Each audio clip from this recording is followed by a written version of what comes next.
Hi everyone, well welcome back to Nails by Sora. This will serve as my last Christmas manicure of the season. It will not be the last one that posts. This one I believe is going to go up tomorrow the 21st. Wow. I wanted to get it up in time before Christmas, so if anyone's having a last minute idea block or they're looking for inspiration, I figured I would add my manicure to the bunch. You can see on my hands right now I have my last Hanukkah mani, and this one is trying to work through some ideas for my Christmas mani. So I decided I'd do it on nail stands first, and if I'm going to do it, then I might as well video it and post it.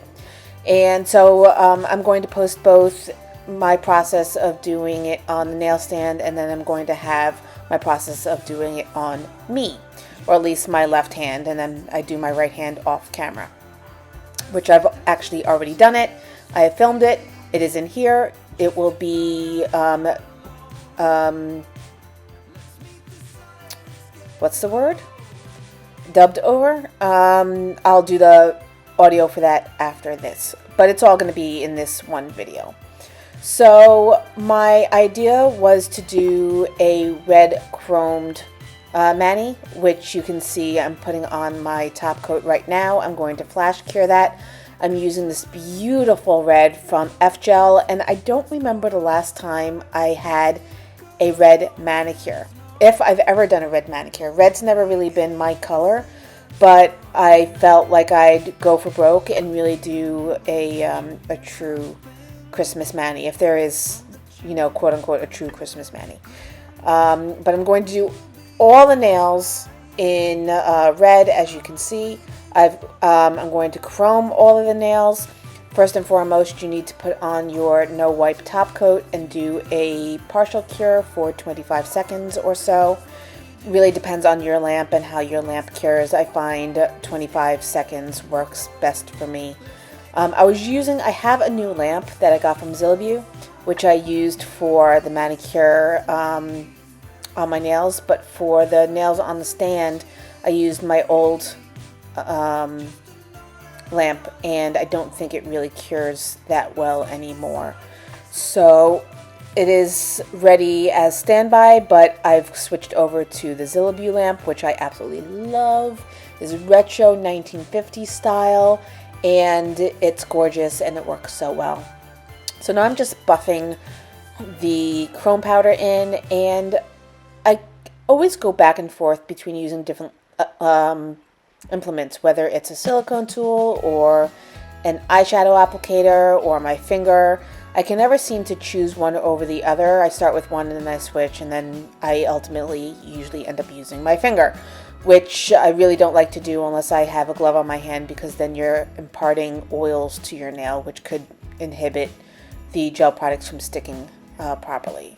So, but I went in and I did the chrome. I dusted off all the excess powder. I put it back in the lamp to finish the cure, and now I'm going over it with matte top coat. This was not necessarily wise, which I'll explain in the wrap-up. I'll just let you know that I did have some patchiness afterwards because of the way that matte top coats work.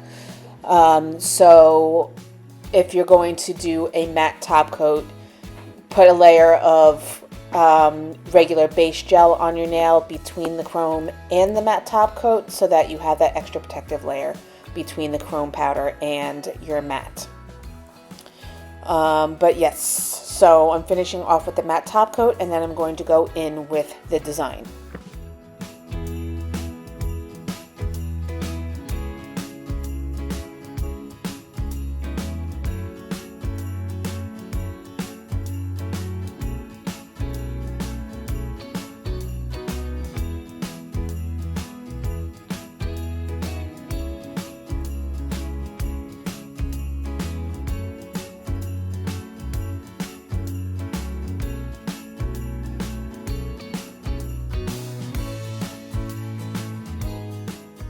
So I had this idea for an abstract candy cane design. I didn't really want to do the traditional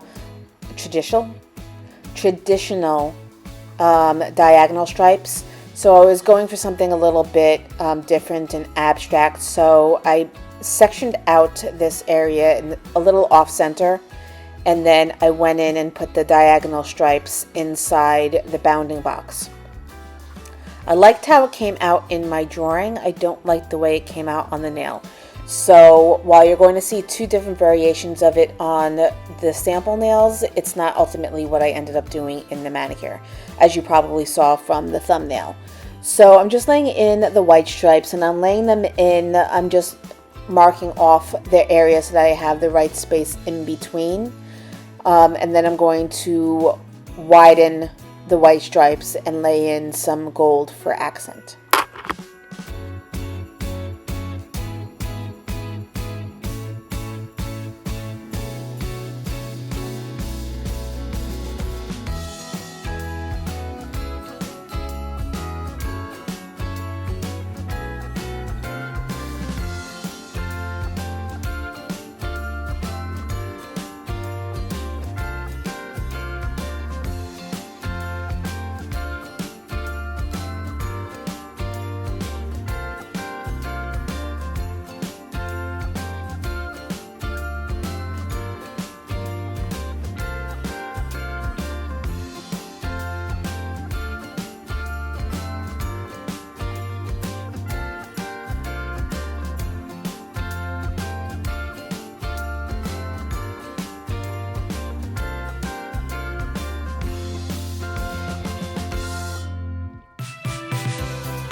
When I did the first nail, I thought the white was a little bit too striking on the red background. I thought it was a little bit overwhelming next to the gold. So for this one, I'm reversing it, and I'm doing the bounding box in gold and the main accent or the main design of the candy cane stripes in gold, and then I'm going to accent with the white.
Now, I've seen many different ways of tackling snowflakes, but I think this is one of my favorite designs.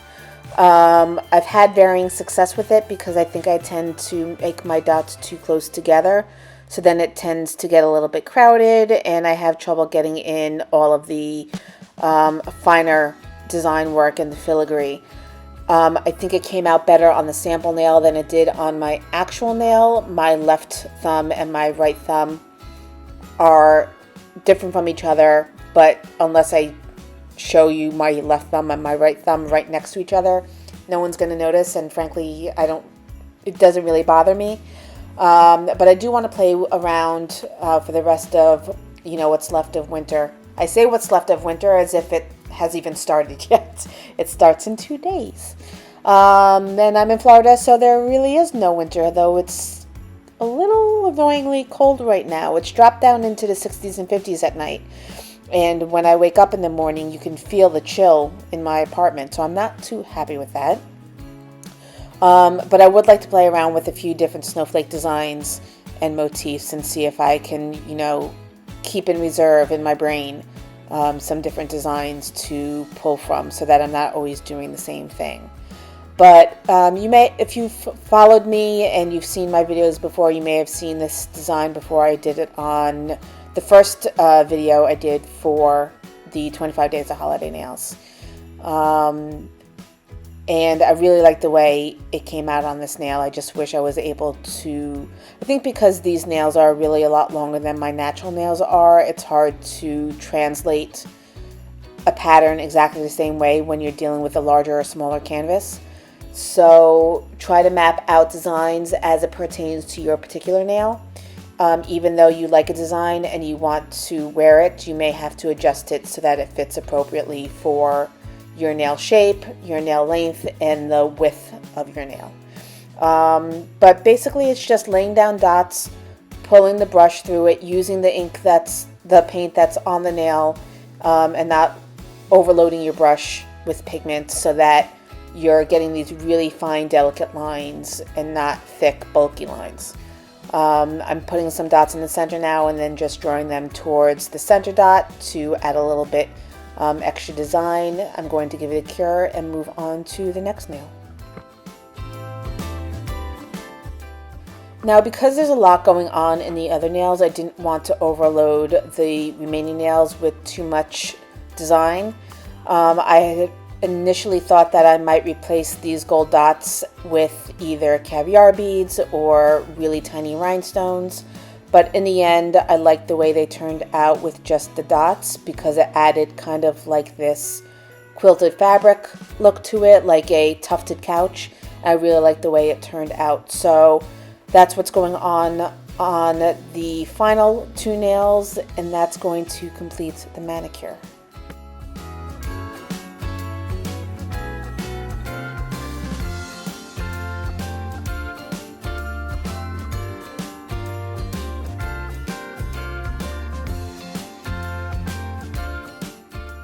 So yeah, these are the initial 5 nails. I did end up doing a sample of the Candycane stripes as it appears on my hands now. I just didn't film it.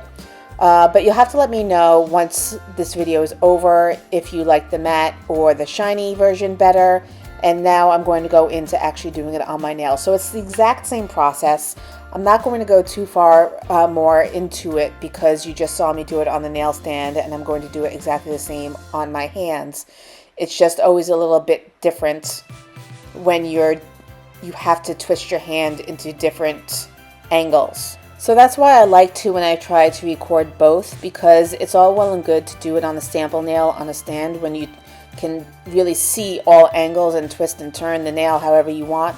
It's a completely different story when the nail is attached to a hand and you can't really turn the hand, whether it's yours or a client's, however you want. So I like to demonstrate both so that you can see how I apply it in both ways, and then you can apply it to your own method of doing manicures, whether, like I said, it's on yourself or on a client. So I just want to make sure that I'm getting all of the edges. I'm using a liner brush to sneak the gel in around the free edge, the free edge, the cuticle line the sidewalls, and then I went in with, once again, a no wipe top coat. I did a partial cure, and I'm burnishing in the chrome powder. Again, starting off with the silicone tool and switching to my finger, and just back and forth and trying to figure out what's going to work the best.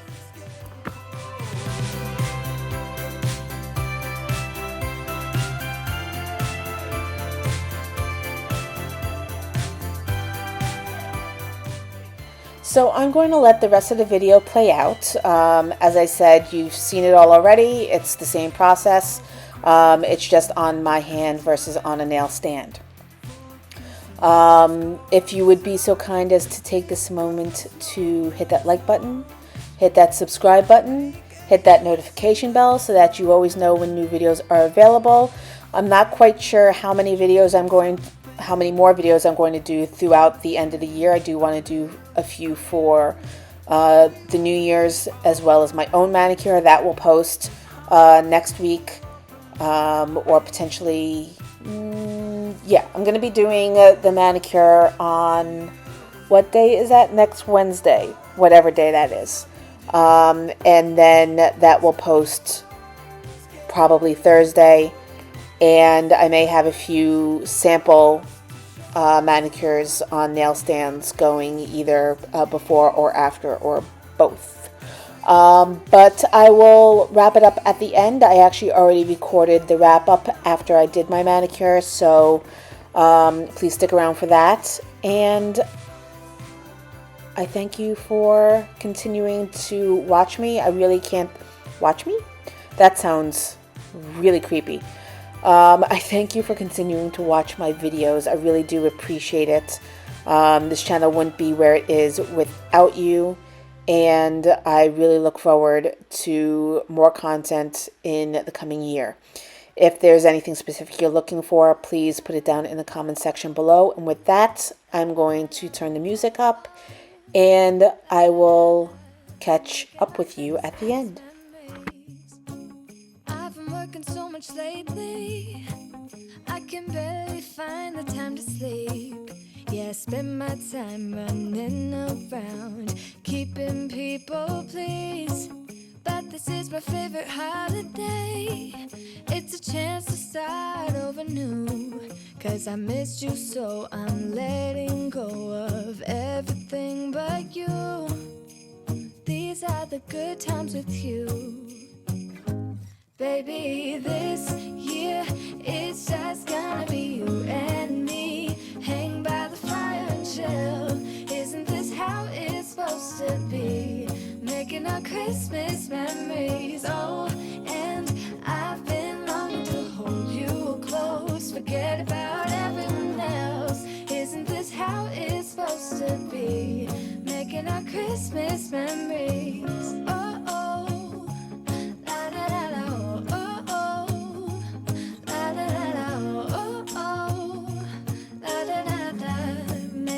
Christmas memories.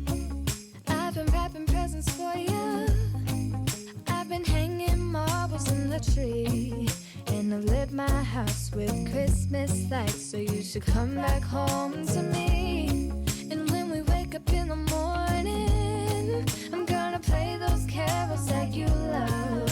We'll be singing all the melodies until the sun comes up.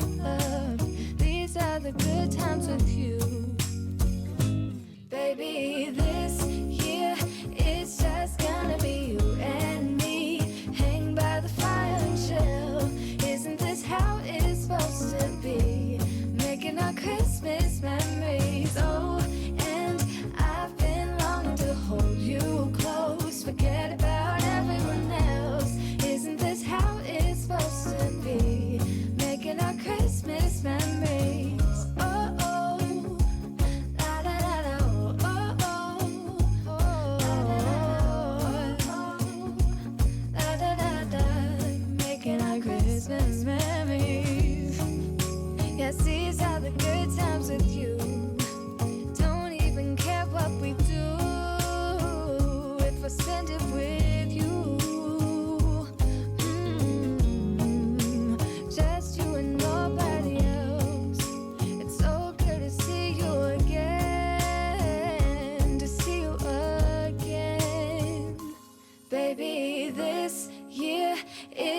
it's gonna be you and me. Hanging by the fire chill.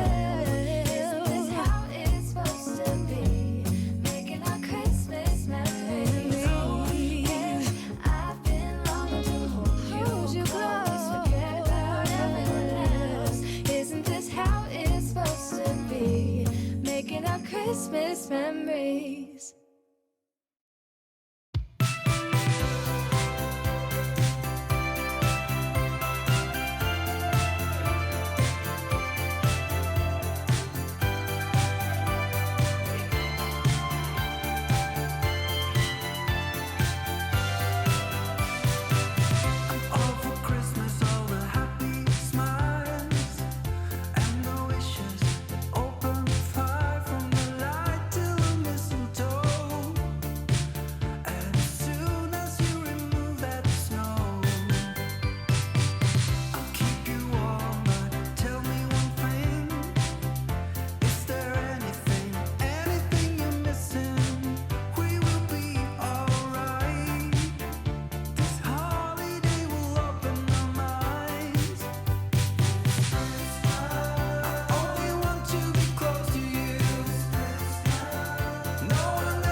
All right, well, I decided to pop on here and finish this. Camera is shaking. Finish this up live. As you can see, my reference nails are a bit different. I went over it in the video earlier, but I figured I would recap it. My original idea was to do kind of like a vertical striped candy cane, but after I did it on the tester, I didn't really like the way they turned out, so I decided to go a little bit more traditional with a horizontal striped candy cane motif covering the entire nail. So that is how those came out. And then I didn't know if I should do a third polka dot nail or a second snowflake nail, so I decided to do neither, and I did like a starburst nail, which is fine. I like the way they turned out, but I thought that since this nail was the only one that had the white on it, that it looked a little weird, so I put a little white dot in the center of the starburst to kind of connect the theme of the white, gold, and red. So one thing I want to talk about, which I may go over when I do the voiceover, I'm not sure because I have not done it yet, is After I chromed, I went over with matte top coat because my original intention was to keep the nails matte. I absolutely love the way these look. It gives a satiny finish to it, and I love the muted sheen, the way that it hits the light a little bit differently. It goes kind of into a grayish, blacky, satiny feel. However, my hands are in and out of water all day long, either with work or at school, in gloves, sweating. I tend to nick my nails a lot. And if I had done the proper steps, I probably would have kept them matte. But matte is porous. Water can seep through the layers and cause discoloration, which I found out today as I was doing my nails, because I had a little bit difficulty with the chrome on this hand. It was a little bit patchy, but this hand was absolutely perfect until I went and put on the matte top coat and then cleansed the nail, and the cleanse seeped through the matte top coat and started lifting the chrome underneath. Now, you can't really tell because I decided to shiny top coat. And that's the reason why I decided to shiny top coat, because I was getting stripes in the center of the nail. I was getting patchiness along the side walls and the cuticle line, and I didn't want to get through tomorrow and find out that my nails were ruined. So if you want to have your chrome matte top coated, after you go and cure the chrome, go in and do a base coat and then matte top coat the base. That way you've got the strength of the base coat to protect between the chrome and the matte top coat, and you shouldn't have any trouble with lifting up the chrome. That being said, I do love the fact that having it shiny chrome gives it kind of like a candy apple look, and it's going to be a little bit more forgiving if I do start to have some wear and tear from my nails over the next week or so through work, school, or otherwise. Actually, Friday is my last day of school before winter recess. We go on a 1-week break covering spanning the new year, and then I will be back in school January 3rd for the run-up to graduation, which will be January 26th. I'm very excited. I actually won a contest today. We had a nail design contest, and I won first place. Yay! But that's going to do it for this video. If you've made it to the end, thank you so much. Are there candy cane emojis in Apple? I'm not sure. If there are candy cane emojis, put a candy cane emoji if you've made it this far. Otherwise, just say hi. I would love to hear from you. If you have any comments or questions as to any of the products or the techniques that I used in this video, please leave them down below. If you have, I said that already. All the information for the products I used will be in the description box below. And as always, I would love a like and a subscribe, and hit that notification bell so that you always know when new videos are available. And I will see you in the next video. Hope everyone is having a wonderful holiday season, and I will see you soon.